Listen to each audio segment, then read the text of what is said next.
निरंजन पुणे का रहने वाला है और एक आईटी कंपनी में काम करता है। लगातार छुट्टियां पड़ी थी तो वो उन्हें एंजॉय करने के लिए और घूमने के लिए जयपुर आया हुआ था।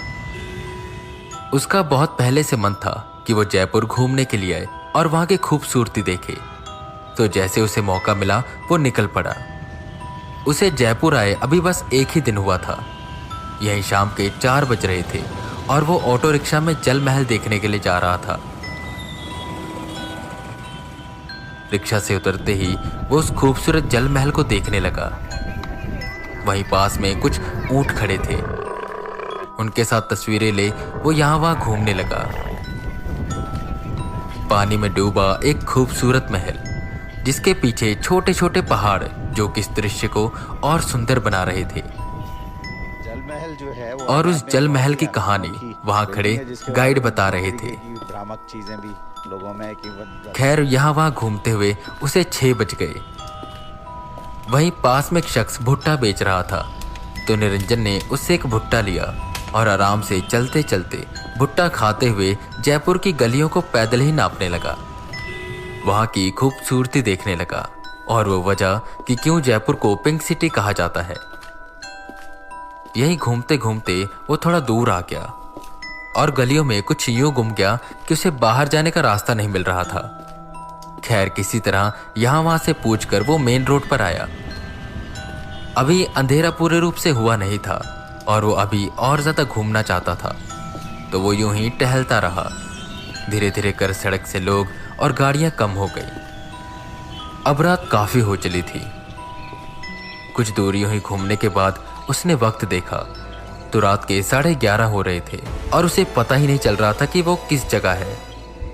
दूर दूर तक कोई दिखाई नहीं दे रहा था। अब वो अपने होटल कैसे जाए उसे समझ नहीं आ रहा था, और जयपुर उसके लिए एक अनजान शहर था। ऐसे में कुछ हो न जाए उसे इसका भी डर था। वो कुछ और कदम आगे बढ़ा तो उसे एक शख्स दिखाई दिया। राजस्थानी लिबास में, सर पे पगड़ी पहने, और उम्र उसकी यहीं करीबन 40 से 45 साल की थी। निरंजन उसके पास गया और बोला, भाई साहब मुझे मेरे होटल जाना है और कोई साधन नहीं मिल रहा। आप बता सकते हैं कि यहाँ रिक्शा और टैक्सी कहाँ से मिल सकता है? बीड़ी का एक कश लेके उसने धुआं ऊपर की ओर छोड़ा और बोला, हाँ मैं तुम्हारे साथ चलता हूँ, यहीं पास में तुम्हें ऑटो मिल जाएगा। निरंजन को एक बात अजीब लगी। वो शख्स उससे नजरें चुरा रहा था। इसकी वजह वो नहीं जानता था। खैर उसने ज्यादा ना सोचते हुए उन्हें धन्यवाद कहा और उनके साथ साथ जाने लगा। वो शख्स निरंजन को लेकर आगे बढ़ता जा रहा था और वो इससे ज्यादा बातें नहीं कर रहा था। वही निरंजन उससे बार बार कुछ न कुछ पूछ रहा था और उससे बात करने की कोशिश कर रहा था, पर वो शख्स बस मौन ही था।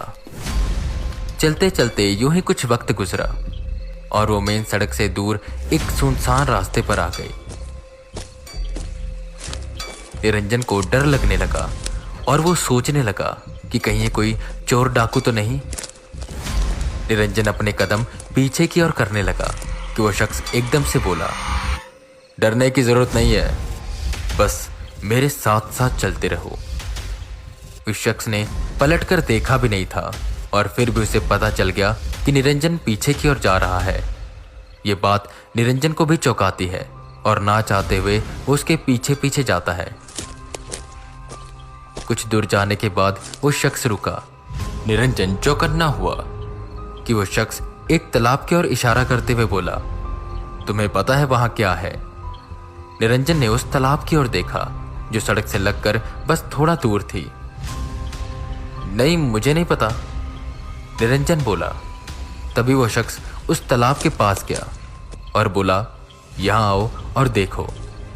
निरंजन वहां आया और जो उसने देखा उससे उसकी आंखें फटी की फटी रह गई।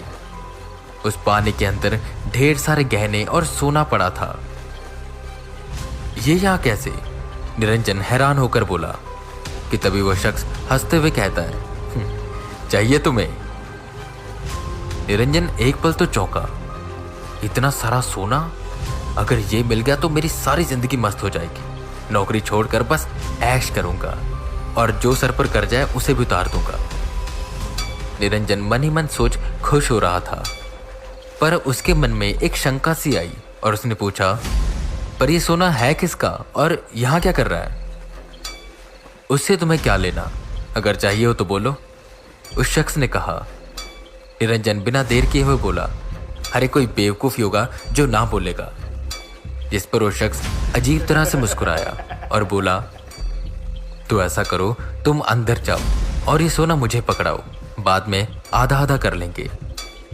जिस पर बिना कुछ सोचे समझे निरंजन ने अपनी पैंट ऊपर करी और पानी में घुस गया। जब निरंजन ने तालाब के बाहर से देखा था तो उसे वो सोना बिल्कुल आगे ही दिखाई दे रहा था, पर पानी के अंदर जाते ही वो सोना थोड़ी दूर नजर आने लगा।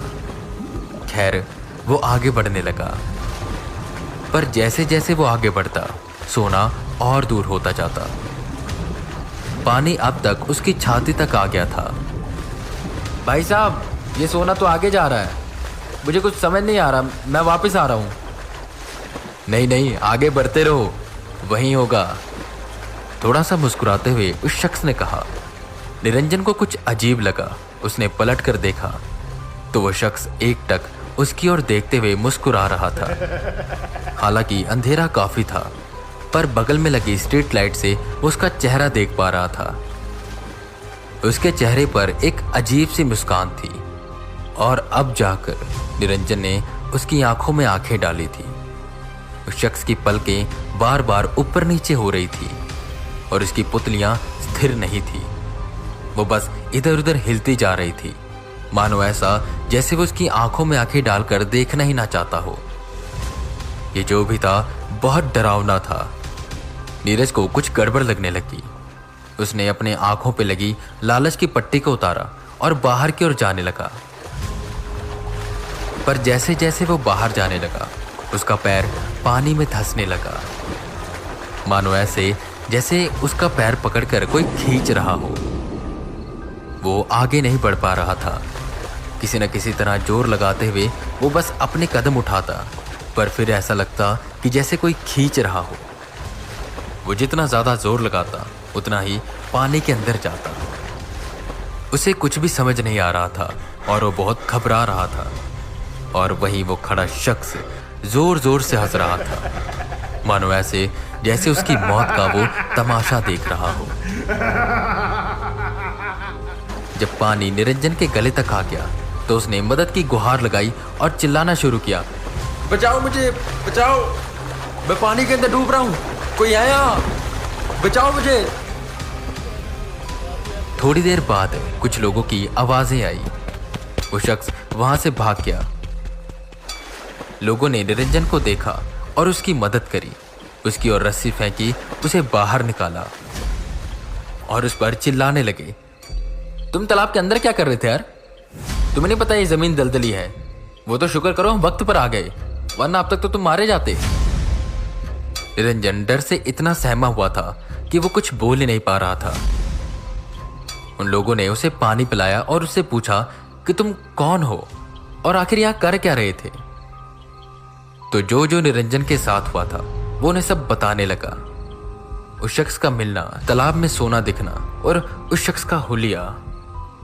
निरंजन की सारी बात सुनकर वो सब लोग आपस में बातें करने लगे और उनमें से एक शख्स आगे आया और निरंजन से बोला, चलो भगवान का शुक्र है कि तुम बच गए, और अब जो मैं तुम्हें बताने वाला हूं ना, उससे डरना मत।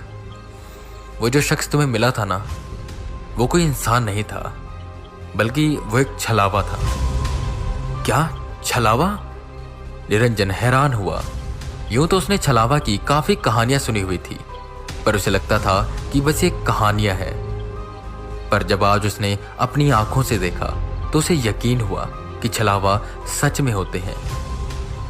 खैर, उसने भगवान का और उन लोगों का शुक्रिया अदा किया।